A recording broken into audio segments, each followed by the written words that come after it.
Video like जरूर कर लीजिए और ऐसे वीडियो लगातार फ्री में पाने के लिए चैनल को तुरंत सब्सक्राइब कर लीजिए और बेल आइकन को जरूर टैप कर लीजिए ताकि आगे भी सारे वीडियो आपको मिलते रहे। यूट्यूब में फॉलो करते हैं तो प्लीज ये वाला फ्री टेलीग्राम चैनल जरूर ज्वाइन कर लीजिएगा। सारे नोटिफिकेशन सारे अपडेट यहीं पे आते हैं, ध्यान रखिए। नमस्कार दोस्तों, स्वागत है आप सभी का ऑनलाइन एग्जाम प्रिपरेशन पर which is the part of study for civil services. दोस्तों आज के वीडियो में हम भौतिक भूगोल पढ़ेंगे और इसमें हम ब्रह्मांड की उत्पत्ति, तारों का निर्माण, ग्रहों के संदर्भ में प्रश्नों को देखेंगे। ये जो वीडियो है ROE एग्ज़ाम के लिए महत्वपूर्ण रहेगा और UPPSC प्रीलिम्स के लिए इंपॉर्टेंट रहेगा। साथ ही साथ अगर स्टेट PCS आप कोई भी देने वाले हैं तो उसमें भी भूगोल पूछा जाता है जिसमें भौतिक भूगोल के तथ्यों से प्रश्न बनते हैं। तो स्टेट PCS और वनडे एग्जाम में भी कभी कभार पूछ लेते हैं कि कौन सा ग्रह सबसे छोटा है, सबसे बड़ा क्रम, तो ग्रहों के क्रमों से जो है प्रश्न पूछे जाते हैं। सबसे बड़ा तारा, सूर्य के निकटतम तारा, ऐसे प्रश्न बनते हैं एग्जाम में अक्सर। तो इन्हीं तथ्यों को आज हम कवर करेंगे। भौतिक भूगोल का ये पार्ट रहेगा मोस्ट इंपॉर्टेंट टॉपिक सीरीज के अंतर्गत, इसको हम देख रहे हैं। तो चलिए शुरुआत करते हैं। पहले बात करेंगे ब्रह्मांड की उत्पत्ति। तो ब्रह्मांड की उत्पत्ति कैसे होती है? एक आधुनिक समय में ब्रह्मांड की उत्पत्ति संबंधी सर्वमान्य जो सिद्धांत है वो है big bang theory. Big bang सिद्धांत जो है सबसे सर्वमान्य सिद्धांत है जिसको सबने माना है ब्रह्मांड की उत्पत्ति के संदर्भ में। इसे विस्तारित ब्रह्मांड परिकल्पना भी कहा जाता है, एक्सपेंडिंग हाइपोथेसिस भी कहते हैं। 1920 ईस्वी में एडविन हब्बल ने प्रमाण दिए कि ब्रह्मांड का विस्तार हो रहा है। तो ये हब्बल की थ्योरी थी, बिग बैंग सिद्धांत। तारों का निर्माण कैसे होता है? तारों का निर्माण प्रारंभिक ब्रह्मांड में ऊर्जा और पदार्थ का वितरण समान नहीं था।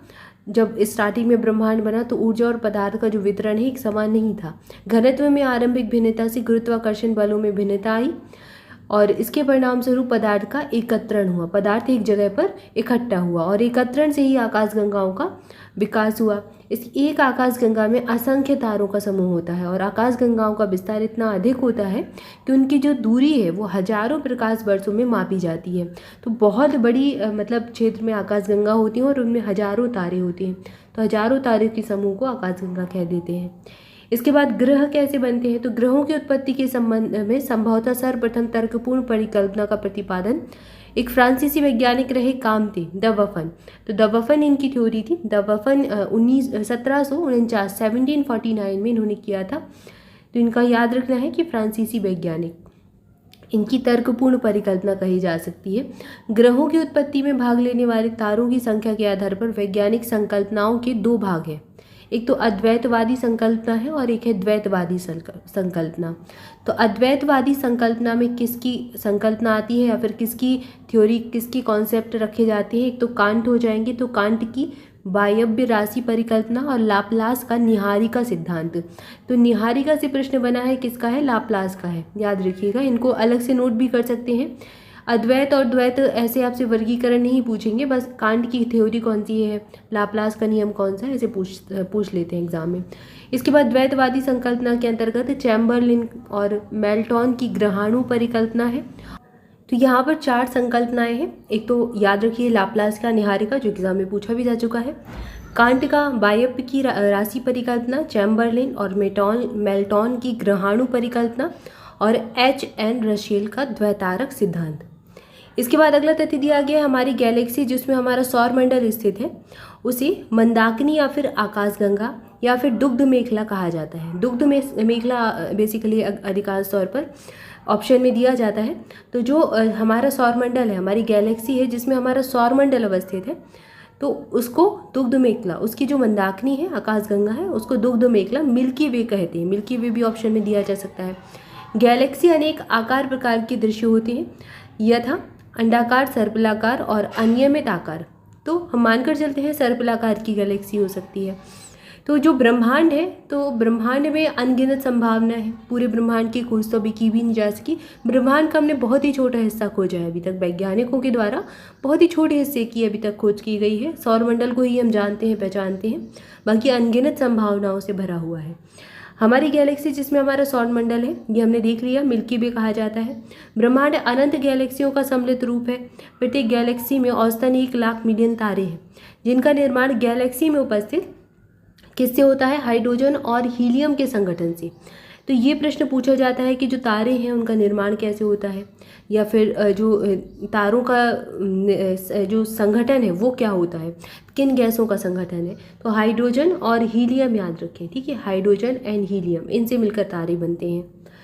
सुपरनोवा विस्फोट के पश्चात तारा मृत्यु की दशा को प्राप्त करता है, अतः सुपरनोवा एक मृतपाय तारे के विस्फोट की अवस्था है। सूर्य हमारी गैलेक्सी आकाशगंगा के 100 अरब तारों में से एक है, तो सूर्य भी क्या हो गया, एक तारा है। यहाँ से ये चीज़ पता चलती है। गैलेक्सी में स्थित प्रत्येक तारा इसके केंद्र की परिक्रमा करता है, सूर्य की परिक्रमा करते हैं सारे ग्रह, ये जानते ही हैं। क्वासर एक चमकीला खगोलीय पिंड है जो अत्यधिक मात्रा में ऊर्जा उत्सर्जित करता है। ओरियन नेबुला हमारी आकाशगंगा के सबसे शीतल और चमकीले तारों का समूह है। यहाँ से प्रश्न पूछे जाते हैं। ओरियन नेबुला याद रखते हैं, सबसे ठंडा और चमकीला तारा। प्रॉक्सिमा सेंचुरी सबसे सूर्य के सबसे निकटतम तारा है। अंतरिक्ष यान में बैठे व्यक्ति को आकाशगंगा जो है, हमारा जो आकाश है वो कैसा दिखाई देता है, काले रंग का, काला दिखाई देता है, क्योंकि अंतरिक्ष में वायुमंडल नहीं पाया जाता। और धरती से हम आकाश कैसा देखते हैं, नीला देखते हैं। इसके बाद दिया गया एक टर्म इवेंट होराइजन, ये क्या है, तो यह एक ऐसी सीमा है, एक बाउंड्री है जो कि अंतरिक्ष में ब्लैक होल के चारों ओर के क्षेत्र को परिभाषित करती है। उसको क्या कहते हैं, ब्लैक होल का जो चारों ओर का क्षेत्र है उस बाउंड्री को कहा जाता है इवेंट होराइजन। इसी सीमा के अंदर भी घटना का प्रेक्षण संभव नहीं है। इसके बाद एक टर्म दिया गया सिंगुलैरिटी, ये क्या होता है, सिंगुलैरिटी यह अंतरिक्ष काल में एक ऐसा स्थल है जहाँ किसी खगोलीय पिंड का गुरुत्वाकर्षण क्षेत्र अनंत हो जाता है। स्ट्रिंग थियरी ये क्या है, इसमें सभी पदार्थों और बलों को एकल सैद्धांतिक रूप रेखा में सम्मिलित करके ब्रह्मांड के मूल स्तर की व्याख्या कणों के स्थान पर, किसके स्थान पर की जाती है, कंपायमान स्ट्रिंग के पद में की जाती है। तो कुल मिलाकर ये क्या होती है, एक थ्योरी है, एक सिद्धांत है स्ट्रिंग थ्योरी, जिसमें जो कण है, कणों के स्थान पर ब्रह्मांड कणों से मिलकर बना है, उसके आधार पर जो थ्योरी है वो इसमें मानी जाती है, कंपायमान स्ट्रिंग पद में की जाती है। तो ये एक सिद्धांत है, बस इस याद रखें कि ये थ्योरी है किससे संबंधित, ब्रह्मांड से संबंधित है। अगला दिया गया स्टैंडर्ड मॉडल, कण भौतिकी का स्टैंडर्ड मॉडल एक ऐसा सिद्धांत है जिसमें ब्रह्मांड में ज्ञात 4 मूल बलों में से एक विद्युत, चुंबकीय, दुर्बल और प्रबल की व्याख्या की जाती है और सभी ज्ञात मूल कणों का वर्गीकरण किया जाता है, ये स्टैंडर्ड मॉडल कहलाता है। इसके बाद कुछ तथ्य दिए गए हैं जिनसे प्रश्न अक्सर पूछे जाते हैं, जैसे आकार के आधार पर ग्रहों का क्रम।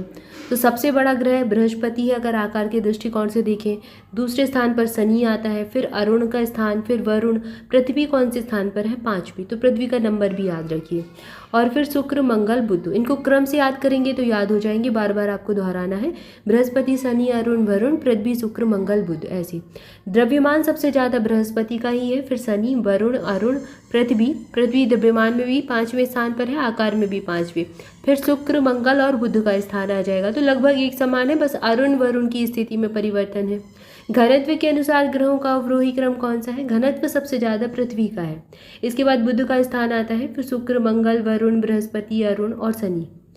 इसके बाद टेरेस्ट्रियल ग्रह कौन कौन से हैं, बुध, शुक्र, पृथ्वी और मंगल, जिनको हम देख सकते हैं। इसके बाद जोबियन ग्रह बृहस्पति, शनि, अरुण, वरुण है। इसके बाद दूरी के अनुसार सबसे ज़्यादा, मतलब सूर्य से दूरी बताई गई है कि सूर्य से दूरी सबसे निकटतम सूर्य के कौन सा ग्रह है, बुध, उसके बाद शुक्र, फिर पृथ्वी तीसरे स्थान पर है, पृथ्वी के जस्ट बगल में मंगल है, बृहस्पति, शनि, अरुण और वरुण, ये सूर्य से दूरी का क्रम है। परिक्रमण अवधि के अनुसार तो सबसे कम परिक्रमण अवधि बुध की है, फिर शुक्र की, जो ये भी पृथ्वी के मतलब जो सूर्य से दूरी के हिसाब से ही रहेगी, जो सूर्य के निकटतम होगा वो जल्दी से सूर्य की परिक्रमा कर लेगा, है ना, तो बुध पर सबसे पास से जल्दी से कर लेगा, शुक्र, पृथ्वी, मंगल, बृहस्पति, शनि, अरुण, वरुण का परिक्रमण अवधि सबसे ज़्यादा है। तो ये ग्रहों से संबंधित कुछ तथ्यों को यहाँ पर हमने कवर किया। भौतिक भूगोल आज से हमने शुरू की है, इसका एक पार्ट और आएगा जिसमें हम ग्रहों से संबंधित ग्रहों का जो परिक्रमण काल है और भी जो तथ्य हैं उनको कवर करेंगे। इस वीडियो में इतना ही, जुड़े रहें चैनल के साथ, वीडियो को लाइक जरूर कर दें, चैनल को सब्सक्राइब भी कर लें, दोस्तों के साथ भी शेयर करें। स्टडी फॉर सिविल सर्विसेज के अगर पेड बैचेस ज्वाइन करना चाहते हैं, जिसमें RO री एग्ज़ाम 2023 प्रारंभिक परीक्षा का बैच शुरू हो चुका है और UPPSC प्रीलिम्स का भी बैच शुरू हो चुका है, और यहाँ पर स्टडी फॉर सिविल सर्विसेज इस बार आपको डेली क्लासेस भी प्रोवाइड करवाई जाएंगी एक्सपर्ट के द्वारा, जो सिलेक्टेड एक्सपर्ट हैं, जो सिलेक्ट हो चुके हैं ऑलरेडी एग्ज़ाम में, वो आपको यहाँ पर गाइड करेंगे। आपके डाउट क्लियर किए जाएंगे सारे, साथ ही साथ practice quiz most expected question के अवेलेबल रहेंगे।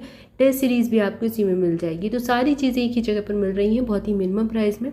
ज्वाइन करने के लिए डिस्क्रिप्शन में दी गई डिटेल को फॉलो कीजिए, या फिर study for civil services application पर जाकर भी देख सकते हैं, वहाँ पर भी सारी चीज़ें अवेलेबल हैं। Thank you for watching this video. Thank you so much.